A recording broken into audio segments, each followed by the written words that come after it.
Well, Iran's leader has made some statements regarding Israel. Let's talk to Professor at the University of Tehran, Izadi, who joins us in the studios. Izadi, welcome. It's interesting what Iran's leader has said in the respect where how Iran has been portrayed as being the bad guy, but in essence is Israel. Tell us more about your reaction to the comments there made by Iran's leader. Well, I think it's not a secret that in Geneva last time, Iran and P5+1 almost reached an agreement. The agreement was very close, and it was due to Israeli pressures that the agreement did not materialize. The fact that the Israeli government is not really interested in world peace, not really interested in peace in this part of the world. It's interested in basically its own security, which it defines by restricting other countries to have peaceful nuclear programs. That causes problems for a lot of people.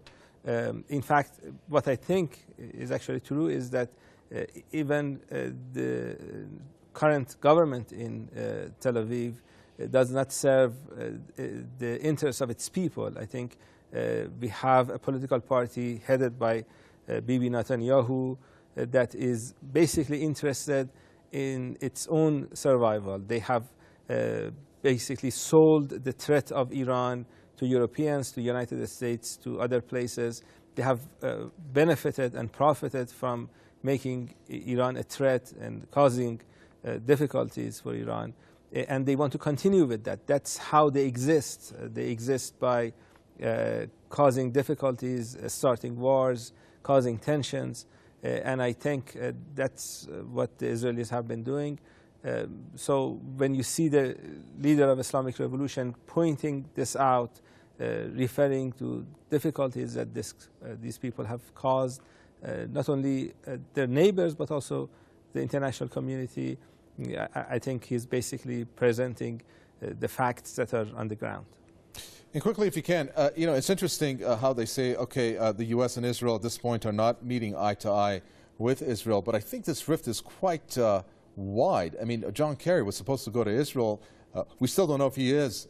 Some reports indicating he's going to go on Friday, but that's after the talks are over. What is your observation regarding the what appears to be a rift between Israel and U.S., especially on Iran and the talks, of course? I think we need to maybe reward your question. I think there's a rift between Obama's team and Netanyahu's team. Israel has a lot of friends within the United States. The U.S. Congress is very much in line with Israeli interests instead of Americans' interests.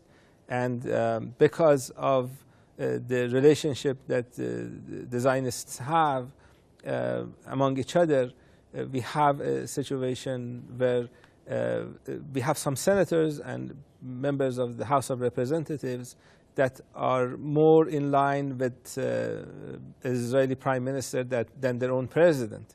And that's very sad for a country like the United States that at least some time ago was a superpower.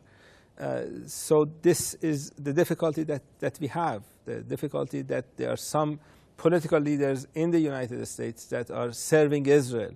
And that is causing problem not only for Iran, it's also causing problem for people of America. And pretty much a yes or no question at this point for Izadi. I wish we had more time to talk to you, but do you think there'll be a deal in Geneva? 50-50. I think the first step is not going to be very difficult. I think the last step is going to be much more difficult. Thank you so much for that. Professor at the University of Tehran, Izadi, talking to us here in the studios. Pleasure talking to you.